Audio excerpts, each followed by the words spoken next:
દેશના ગૃહમંત્રી અમિત શાહે ડોક્ટર બાબા સાહેબ આંબેડકર અંગે કરેલ નિવેદનના વિરોધમાં ભરૂચમાં સ્વયંસેવક દળ દ્વારા કલેક્ટર કચેરી ખાતે આવેદનપત્ર પાઠવી વિરોધ નોંધાવ્યો હતો।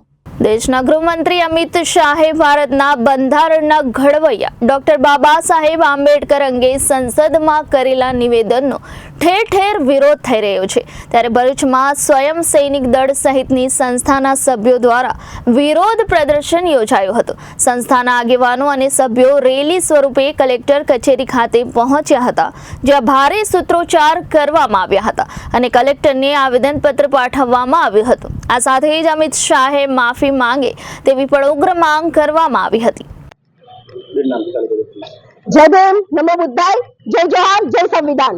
આજે જે રાજ્યસભામાં અમિત શાહે જે બાબા સાહેબનું અપમાન કર્યું, તેમને જે તોછડા કર્યા, વાણી વિલાસથી એમનું અપમાન કર્યું, તે અમે સહન નહીં કરી શકીએ।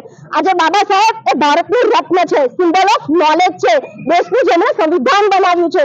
આજે તમે અમે બધા જે જીવી શકીએ છીએ તે સંવિધાનથી જીવી શકીએ છીએ। બાબા સાહેબે દેશનું બંધારણ લખીને આપણને અને પશુ પંખીઓને, સ્ત્રીઓને બધાને સરસ અધિકાર આપ્યા છે। આજે તમે જે અધિકાર ઉપર બેઠા છો, અમિત શાહને કહેવા માંગુ છું કે આજે તમે જે અધિકાર ઉપર બેઠા છો, જે બોલો છો, એ બાબા સાહેબે જ અધિકાર આપ્યો છે। ને આજે એમનું અપમાન આપણે કેવી રીતે કરી શકીએ? એ તો આપણા સિમ્બોલ ઓફ નોલેજ છે। બહારના દેશોમાં બાબા સાહેબનું ખૂબ જ માન છે, ને એ માન આપણા ઇન્ડિયામાં કેમ નથી જળવાતું? આપણે સિમ્બોલ ઓફ નોલેજ છે, એમના વિરુદ્ધ આપણે ક્યારેય આ શબ્દ બોલવા ન જોઈએ। ને આજે અમને આ શબ્દ બોલ્યા છે, તો આજે અમારે અહીંયા એસએસપી કલેક્ટર સાહેબને આવેદનપત્ર આપવા માટે આવ્યા છે। જય ભીમ, નમો બુદ્ધાય, જય જોહાર। આજે સ્વયં સૈનિક દળના માધ્યમથી અમે લોકો અહીંયા ભરૂચ જિલ્લા કલેક્ટર કચેરીને આવેદનપત્ર આપવા માટે આવ્યા છીએ કે સંસદ સભાની અંદર અમિત શાહ જે તડીપાર છે, એમણે જે બાબા સાહેબને આંબેડકર આંબેડકર આંબેડકર એમ 3 વખત બોલી અને જે અપમાન કર્યું છે, એ મૂળ નિવાસી સમાજ, દલિત સમાજની લાગણી દુભાઈ છે અને એ ક્યારેય ચલાવી લેવામાં નહીં આવે।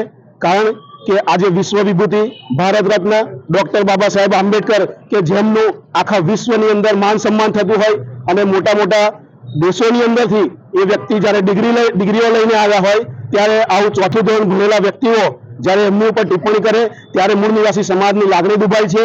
અને આના માટે અમે આપણા પ્રધાનમંત્રી અને ભાજપની આખી પાર્ટીને નિવેદન કરીએ છીએ કે એમનું જે રાજીનામું લઈ લેવાનું તથા એમને રાજ્યસભાના પદ ઉપરથી વિમુખ કરવાના, એની સાથે જ અમે અમારી માંગણીને આગળ સુધી પહોંચાડીશું।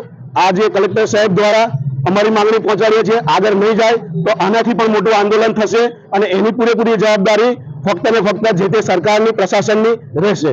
જય ભીમ, જય જોહાર, જય મૂળ નિવાસી। Bureau report, Janadesh news, Bharuch.